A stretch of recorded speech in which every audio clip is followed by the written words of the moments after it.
First நல்லா படிப்பாங்க. ஏன்னா புதன் வீடு சூப்பராக படிப்பாங்க. அறிவு கூர்மை நல்லா இருக்கும். பேச்சு திறமை நிறைய. லாயர்ஸ் மிதுனத்தில் இருப்பாங்க. லாயர்ஸ், அக்கௌண்டன்ட்ஸ், மேக்ஸ், மூளை சம்மந்தம், செஸ்ஸு சூப்பராக விளையாடுவாங்க.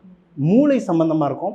அவங்க எப்படி மிதுனம் லக்னம் நட்சத்திரம் பொறுத்து உடல் பாகு மாறும். பட் மிதுனம் ஸ்ட்ராங்காக இருக்கவங்க, மிதுனம் லக்னம் மிதுனம் ராசியாக இருந்தால், இல்லை மிதுனத்தில் புதன் ஸ்ட்ராங்காக இருந்தால், அவங்க உடம்பு ஜென்ஸாக இருந்தால் கூட கொஞ்சம் வளைஞ்சு நினைஞ்சிருப்பாங்க, ஒல்லியாக இருப்பாங்க, வளைஞ்சு நினைஞ்சிருப்பாங்க. சில டைம் நம்ம வந்து இவன் வளைஞ்சு நினைஞ்ச ஒரு மாதிரி ஒரு மேன்லியே இல்லைன்னு நினைப்போம்.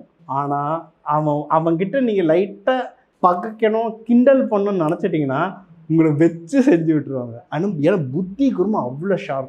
எங்கே என்ன பண்ணால் இவன் என்ன ஆவான்னு அவனுக்கு நல்லா தெரியும். இப்போ அதே கிருஷ்ணர் தான்.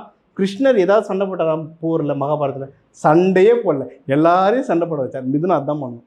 அவங்க முன்னாடி நின்று சண்டையே போட மாட்டாங்க. ஆனால் வர எல்லா பஞ்சாயத்தும் அவங்க மூலியமாக வரும். பிரெயின் செம பிரெயின். எங்கே மாட்டிப்பாங்கன்னா எக்ஸ்ட்ரீம் தாட் போகும். ரொம்ப பாசிட்டிவாகவும் பண்ணுவாங்க, ரொம்ப நெகட்டிவாகவும் பண்ணுவாங்க. ஜாதகம் நல்லா இருந்தால் அவங்க வந்து கிருஷ்ணர் மாதிரி முன்னாடி இருந்து எல்லாத்தையும் காப்பாற்றுவாங்க.